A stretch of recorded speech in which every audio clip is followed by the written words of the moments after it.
তাদের গোলামি যতই করি লাভ নাই, তারা আমাদেরকে বিশ্বাস করবে না, আমাদেরকে দিল থেকে মহাব্বত করবে না। সুতরাং তাদের গোলামি করে কি লাভ?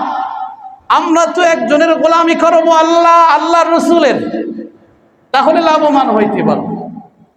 আল্লাহ আল্লাহ রসুলের গোলামি যদি করতে পারি, নবীর তরিকা যদি গ্রহণ করতে পারি, আরে সমাজের কে আমাকে দেখে ঠাট্টা বিদ্রুপ করবে এটা আমার তাকানোর দরকার নাই। আমার বিবি নারাজ হোক আর সন্তুষ্ট হোক দরকার নাই। আমার বিবি আগে নয়, আগে আমার নবী, ঠিক কিনা? আমার নেতা আগে না, আগে আমার নবী। আমার সন্তান আগে না, আগে আমার নবী। কাজী নবীর আদর্শ ঘরে আগে বাস্তবায়ন হবে। তাই মানুষ আমাকে সামাজিক বলুক আর অসামাজিক বলুক দরকার নাই, আমার সন্তানের বিবাহ হোক আর না হোক দরকার নাই। আমার একটাই টার্গেট, নবীর সাথে জান্নাতে থাকবো, ঠিক কিনা? হাসরের ময়দানে রাহমাতাল লিল আলামিন যদি বলে ফেলে, হে উম্মত, আমি পয়গম্বর এত বড় পুরস্কারের ঘোষণা করলাম, তারপরও আমার সুন্নাতটা তোমার কাছে ভালো লাগলো না, আমার সুন্নাতের প্রচার প্রসার করতে পারলা না। আরে যারা কাফের, বেদিন, মুশরিক, এরা এদের হাতের তৈরি জিনিস, মোবাইলের দিকে তাকাও, কাঁচা ঘর আর পাকা ঘর প্রতিটা ঘরে পৌঁছায় দিয়েছে। মসজিদ থেকে নিয়ে বাইতুল্লাহর দরজা পর্যন্ত তাদের মোবাইল পৌঁছায় দিয়েছে। দেখবেন বাইতুল্লাহর দরজার কাছে গিয়ে আপনি দোয়া করতে থাকবেন, তখনও মোবাইলের রিংটোন বাজতেছে। তারা তাদের হাতের তৈরি জিনিস, বিধর্মীরা তাদের হাতের তৈরি জিনিস মসজিদ পর্যন্ত পৌঁছাইতে পারলো, আল্লাহর ঘরের দরজা পর্যন্ত পৌঁছায় দিতে পারছে। ব্যবসায়ী থেকে নিয়ে রাখাল পর্যন্ত তাদের হাতের মধ্যে ধরাই দিয়েছে। কেমন প্রচার প্রসার তারা করলো, প্রতিটা হাতের মধ্যে তাদের তৈরিকৃত মোবাইল দেখা যায়। নবী যদি বলে, উম্মত, তারা এত কষ্ট করে মেহনত করে তাদের তৈরিকৃত বস্তু যদি তোমাদের কাছে পৌঁছায় দিতে পারে, আমার রেখে আসা সুন্নাত যেটা স্বর্ণের চাইতে দামি, এই দামি জিনিসটা কেন তোমরা এইভাবে প্রচার প্রসার করলা না? কেন সুন্নাত নিয়ে মেহনত করলা না? কেন ঘরের মধ্যে সুন্নাত জিন্দা করলা না? কেন আমার একজন আরেকজনের কাছে আমার সুন্নাতটা পৌঁছায় দিলা না?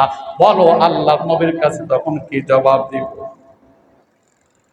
রাহমাতাল লিল আলামিন যদি বলে, উম্মত বলো, আরাফার ময়দানে আমি পয়গম্বর কার জন্য চোখের পানি ফেলাইছি?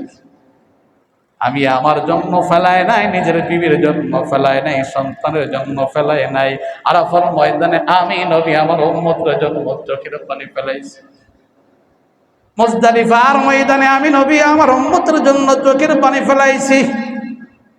মিনার ময়দানে আমি আমার উম্মতের জন্য চোখের পানি ফেলাইছি।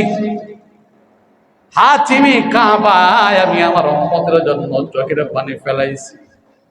বাইতুল্লাহর গিলাফ ধরে ধরে আমি আমার আল্লাহর কাছে উম্মতের নাজাতের জন্য চোখের পানি ফেলাইছি। ইবাদত করতে করতে রাহমাতাল লিল আলামিনের পা মুবারক ফুলে গেছে, পা মুবারক ফুলে গেছে। দুইটা হাত এরপরে ওঠায়া নবী আমাদের জন্য কেঁদেছে, উম্মতের জন্য কেঁদেছে। নবী যদি ডাক দিয়ে বলে, এই উম্মত, আমি পয়গম্বর এত চোখের পানি তোদের জন্য ফেলাইলাম রে, বল আমার চোখের পানির কি মূল্যায়ন তোরা করবি? বললে আমি নবীর চোখের পানির মূল্যায়ন কতটুকু হয়েছে? কই তোর চেহারায় সুন্নাত কেউ নাই? এই তোর দেহের মধ্যে কেন বিধর্মীর পোশাক? কেন তোর মাথা থেকে পা পর্যন্ত নবীর লিবাসটা দেখা যায় না? কি জবাব দিবেন ভাই? নবীর কাছে কি জবাবটা দিবেন? রাহমাতাল লিল আলামিনের কাছে ওই দিন কি জবাব দিবেন? বলবেন, হুজুর তখন তো হাসরের ময়দান, তখন তো আর লিবাস কেমনে নবী বুঝবে না। আমার নবী বলে, যার ইন্তেকালটা যেই স্রোতে হবে তার হাসরটা ওই স্রোতে হবে। আপনার ইন্তেকালের সময় যদি দাড়ি মোবারক না থাকে, হাসরের ময়দানে দাড়ি থাকবে না নবীর সামনে। আপনার ইন্তেকালের আগ মুহূর্তে যদি সুন্নতি লিবাস না থাকে, হাসরের ময়দানে আপনার দেহে সুন্নতি লিবাস থাকবে না। আপনার ইন্তেকালের সময় যেই সুরতটা থাকবে, হাসরের ময়দানে ওই সুরতে উঠতে হবে। ইন্তেকালের সময় যদি দাড়ি থাকে, হাসরের ময়দানে নবীর সামনে দাড়ি নিয়ে উঠবেন। ইন্তেকালের সময় যদি সুন্নতি লিবাস থাকে, নবীর আদর্শ থাকে, আমার নবীর সামনে নবীর আদর্শ নিয়ে দাঁড়াইতে পারবেন। নবীর আদর্শ না নিয়ে যদি দাঁড়ান, আর আল্লাহর নবী যদি বলে, এই কত চোখের পানি তোর জন্য ফেলাইলাম, কাফের মুশরিকরা তো আমার দুশমন, আমাকে কষ্ট দিছে, অসুবিধা নাই, তোরা তো আমার আপন, তোরা তো নিজেদেরকে আমি নবীর উম্মত বলে দাবি করছস, কই আমার সুন্নত কই? তখন কি জবাব আমরা দিব? আর একটা পরিবারে যখন বিবাহের সময় হয়, তখন পরামর্শ বসে, চিন্তা করে অমুক আমাদের উপরে নারাজ, তাকে খুশি করতে হবে। খালা নারাজ, খালাকে সন্তুষ্ট করা লাগবে। মামা নারাজ, মামাকে সন্তুষ্ট করা লাগবে। আরে অমুক ভাইয়ের দিলটা একটু কষ্ট আছে, তার দিলটাকে খুশি করা লাগবে। আরে ঘরের কাজের মেয়েটার মনটা খারাপ, তার মনটাকে সন্তুষ্ট করা লাগবে। আমার ড্রাইভারের মনটা খারাপ, তাকে একদিন ধমক দিয়েছিলাম, বিবাহের সময় আসছি, তার মনটাকে একটু ভালো করা লাগবে, মাপ চাওয়া লাগবে। সবার কাছ থেকে মাপ চেয়ে সবাইকে খুশি করে তুমি তোমার সন্তানকে বিবাহ দিতেছ। আমার নবী যদি বলে, এই সবাইকে খুশি করতে পারলা, ঘরের কাজের মেয়েটাকে খুশি করে তার কাছ থেকে মাপ নিয়ে বিবাহ বন্ধনে আবদ্ধ করাইতে পারলা, আমি নবীকে ঘরের কাজের মহিলার মতো, মেয়ের মতো কে মূল্যায়ন করতে পারলা না? একটু কি চিন্তা করলা না? এই সুন্নাত ছাড়লে নবী নারাজ হবে, কাজী নবীকে নারাজ করা যাবে না। বিবাহের সময় নবীর যেই সুগল সুন্নাত আছে, প্রতিটা সুন্নাত অনুযায়ী কাজ করতে হবে। আমি নবীর মূল্যায়নটা কি তাহলে তোমাদের কাছে ড্রাইভারের মতো হলো না? আমি নবীর মূল্যায়নটা কি কাজের মেয়ের মতো হলো না? কারণ ড্রাইভারকে খুশি করতে চেষ্টা করো, কাজের মেয়েটাকে খুশি করতে চেষ্টা করো, আমি নবীকে খুশি করার ফিকির একটু দিলের মধ্যে আসলো না। সবাইকে খুশি করে বিবাহ দিয়ে দিলা, কিন্তু আমি নবীর সুন্নাত ঘর থেকে বের করে দিয়া নবীর কলিজার মধ্যে ছুরি চালায়া কষ্ট দিয়ে ফেললা। কি জবাব আছে বলুন? কারণ নবীর সুন্নাত ছেড়ে দেওয়া মানে নবীর সিনার মধ্যে আঘাত করা। আল্লাহর একজন ওলি ছিলেন, বড় বুজুর্গ, প্রতিদিন 1,00,000 বার দুরূদের আমল করে সরকারের দো আলম নবীর কাছে দুরূদের আমল পাঠায় দিতেন। সুবহানাল্লাহ। 1000, 2000 না, 1,00,000 বার দৈনন্দিনের আমল। একদিন নবীর সাথে মোলাকাত হয়ে গেল, তাকায় দেখে রহমাতাল লিল আলামিন সামনে দাঁড়িয়ে আছে। নবীর সিনা মোবারকে জখম দেখা যায়, রক্ত দেখা যায়। বুজুর্গ পেরেশানির মধ্যে পড়ে গেলেন, রহমাতাল লিল আলামিনের সিনা মোবারকে কেন জখম দেখা যায়, কেন রক্ত দেখা যায়? জিজ্ঞাসা করে, পয়গম্বর, আপনার সিনার মধ্যে কেন জখম, আপনার সিনার মধ্যে কেন রক্ত দেখা যায়?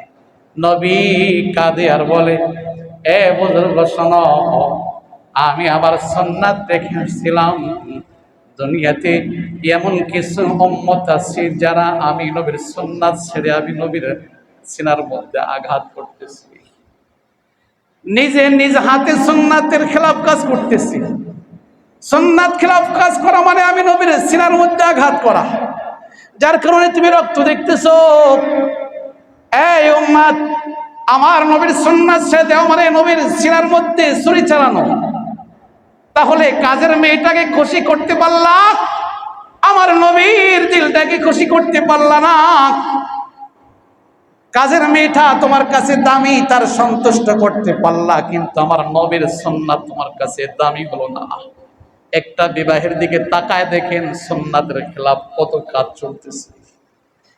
আরে একটা ঘরের মধ্যে আপনার সন্তান একটা পেয়ালা ভেঙে ফেলছে, একটা পেয়ালা ভেঙে ফেলছে খেলতে খেলতে, মায় রাগ হয়ে গেছে, থাপ্পড় লাগাইছে। মা নাই, বাবাই দেখছে, বাবাই থাপ্পড় লাগাইলো। অথচ এই সন্তান নবীর সুন্নাত একের পর এক ভাঙতেছে, মার দিলে একটা আঘাত লাগছে না। এই সন্তান নবীর সুন্নাত একের পর এক ভাঙতেছে, বাবার দিলে একটা আঘাত লাগছে না। তাহলে 2 টাকার পেয়ালা আমার নবীর চাইতে তোমার কাছে দামি হয়ে গেছে। আরে 2 টাকার একটা প্লেট তোমার কাছে নবীর চাইতে দামি হয়ে গেল, কারণ প্লেট ভাঙছে, দিলে ধাক্কা লাগছে, আঘাত লাগছে, সন্তানকে থাপ্পড় লাগাই দিলা। অথচ এই সন্তান নবীর সুন্নাত ভাঙতেছে, দিলে একটা আঘাত লাগে না, অন্তরে একটু কষ্ট লাগে না। তার মানে প্রমাণ কি হলো? তোমার কাছে নবীর সুন্নাতের চাইতে 2 টাকা দামের গ্লাসটা দামি, 2 টাকা দামের প্লেটটা দামি, 2 টাকা দামের পাত্রটা দামি। অথচ আমার নবী বললেন, এই উম্মাত, একটা সুন্নাতের কত দাম জানোনি? মান তামাসসাকা বিসুন্নতি ইনদা ফাসাদি উম্মতি ফালাহু আজরু মিআতি শাহিদ। ফিতনা ফাসাদের জামানায় এক একটা সুন্নাত জিন্দা করবে রে উম্মাত, আমার আল্লাহ খুশি হয়া আমলনামায় 100 গলা কাটা শহীদের সব লিখে দেবে। মান তামাসসাকা বিসুন্নতি ইনদা ফাসাদি উম্মতি ফালাহু আজরু মিআতি শাহিদ, ফালাহু আজরু মিআতি শাহিদ। আমি ইয়াহইয়া মাহমুদের বানানো কথা নয়, আমার নবীর পাক জবানের কথা। উম্মতে এক একটা সুন্নাত জিন্দা করো, আমার আল্লাহ খুশি হয়া একটা না, 2টা না, 50 না, গলা কাটা 100 শহীদের সব আমলনামায় লিখে দিবে। সুন্নাতের এত দাম, এত দাম, এত দাম। তারপরে উম্মত কেন সুন্নাত তোমার চেহারার মধ্যে নাই? কেন দেহের মধ্যে তোমার নবীর সুন্নাত নাই? কেন মাথা থেকে পা পর্যন্ত নবীর অনুসরণ অনুকরণ নাই? মরণ কি লাগবে না? আরে মরা কি লাগবে না? অবশ্যই লাগবে। কুল্লু নাফসিন যায়িকাতুল মাউত, কুল্লু নাফসিন যায়িকাতুল মাউত, কুল্লু নাফসিন যায়িকাতুল মাউত। মৃত্যুর স্বাদ প্রত্যেকেরই আস্বাদন করা লাগবে। এই বন্ধু তাকায় দেখো, কত বান্দা এই মসজিদের কাতারে বসে বসে বয়ান আমার শুনেছে। আজকে মসজিদে কাতারে মুসল্লি আছে, তারা কবরের বাসিন্দা হয়ে গেছে। তাকায় দেখো কত সন্তান এখানে বসা, যার বাবা এখানে বসে বসে আমি ইয়াহিয়া মাহমুদের বয়ান শুনছিল, আজকে বাবা নাই, বাবা কবরে চলে গেছে। তাকায় দেখো এমন কোনো ঘর নাই, এমন কোনো বাড়ি নাই যে ঘর থেকে কোনো মানুষ কবর জগতে যায় নাই। কারো মা, কারো বাবা, কারো দাদা, কারো দাদি, কারো নানা, কারো নানি একের পর এক কবরে যায়। আমাদের সিরিয়াল কখন এসে পড়ে জানা নাই। পা ধরে বলি, বন্ধ পা দুটো বাড়ায় দাও, পা ধরে বলতে রাজি। তারপরে অনুরোধ করি, সুন্নাত ছাড়িও না, সুন্নাত ছাড়িও না। আমি আমার লাভের জন্য বলছি না, আপনাদের লাভের জন্য পা ধরতে রাজি। ও বন্ধ, পা ধরে বলতে চাই, সুন্নাত ছাড়িয়েন না। ফেরেশতা যখন রূহটা নিতে আসবে, ফেরেশতা যেন তাকায় দেখে এই বান্দার মাথা থেকে পা পর্যন্ত নবীর সুন্নাত আছে। ফেরেশতারা যেন তাকায় দেখে এই বান্দার প্রত্যেকটা অঙ্গ নবীর সুন্নাত দেখা যায়, নবীর আদর্শ দেখা যায়। তখন লাভটা কি হবে? ফেরেশতারা একে একে অপরকে বলবে, এই সাবধান, বান্দার রূহটাকে আস্তে করে কবজ করো, কারণ নবীর সুন্নাত তার মধ্যে আছে, নবীর আদর্শ তার মধ্যে আছে। এত সুন্দরভাবে আপনার রূহটা কবজ করবে।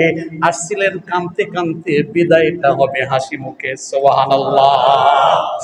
আহা, কবর জগতে নেওয়ার পর কেউ কবরে আপন না, নিজের বিবিও কবরে আপন না, নিজের সন্তান আমার কবরে আপন না। কিন্তু নবীর সুরতটা যদি থাকে, ফেরেশতারা প্রশ্ন করতে যখন আসবে, তাকায় দেখবে, আহা, বান্দার চেহারায় নবীর সুরতটা আছে, বান্দার মাথা থেকে পা পর্যন্ত নবীর সুন্নাত দ্বারা সুসজ্জিত। এই সাবধান, এই বান্দার প্রশ্নটা একটু সহজভাবে করো, একটু আসানের সাথে করো, ধমক দিয়ে প্রশ্ন করা হবে না। কবর জগতে ইজ্জত করা হবে, হাসরেও আমার নবী বলবে মুস্কি হাসি দিয়ে, এই উম্মাত, আমি নবীকে পাও নাই কিন্তু সুন্নাত পেয়েছো। আমি তো তাকায় দেখছি তোমার মাথা থেকে পা পর্যন্ত আমার সুন্নাত, আসো, টেনশন নাই, আমি নবী বরকতি হাতে হাউজে কাউসারের পানি পান করে নাও। সুবহানাল্লাহ। কাজেই বন্ধু, পা ধরে বলি, মরণ একদিন লাগবে। আরে আসার সিরিয়াল আছে, যাওয়ার সিরিয়াল নাই। আসার সিরিয়াল আছে, যাওয়ার সিরিয়াল নাই। মুহূর্তের মধ্যে আমি চলে যাইতে পারি, আপনারাও চলে যাইতে পারেন। কাজেই দুনিয়ার পেরেশানি আগে নয়, আগে আখিরাতের পেরেশানি, মরণের পরের পেরেশানিটা আগে করেন। সুন্নাত দ্বারা মাথা থেকে পা পর্যন্ত সজ্জিত করেন। ঘরের মধ্যে সুন্নাত জিন্দা করতে থাকেন, সন্তানদেরকে সুন্নাত শিখান।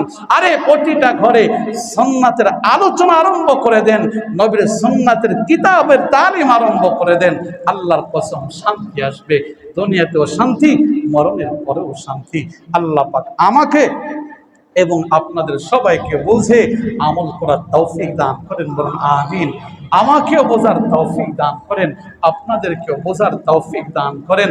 পা ধরে বারবার বলছি, সুন্নাত ছাড়িয়েন না, সুন্নাত ছাড়িয়েন না। মরণ একদিন লাগবে বন্ধু, মরণ একদিন লাগবে। মরণটা যেন সুন্দর হয়, এই জন্য আমি দিল থেকে ব্যথা নিয়ে কথাগুলো বলতেছি। সুন্নাত ধরেন, আর দাড়িতে খুর লাগায়েন না, আর দাড়িতে খুর লাগায়েন না, আর দাড়িতে খুর লাগায়েন না। যদি আমার নবীকে খুশি করতে চান, আমার রবকে যদি খুশি করতে চান, আর মসজিদে বিধর্মীদের পোশাক পরে আইসেন না। চিন্তা করেন, আমি আমার নবীর পোশাক পরে আল্লাহর ঘরে আসবো। তা ধরে বলি, রাজি আছেন তো ইনশাআল্লাহ? আল্লাহ তাআলা সবাইকে বোঝার তৌফিক দান করুন, আমিন। যারা সুন্নাত পড়ে নাই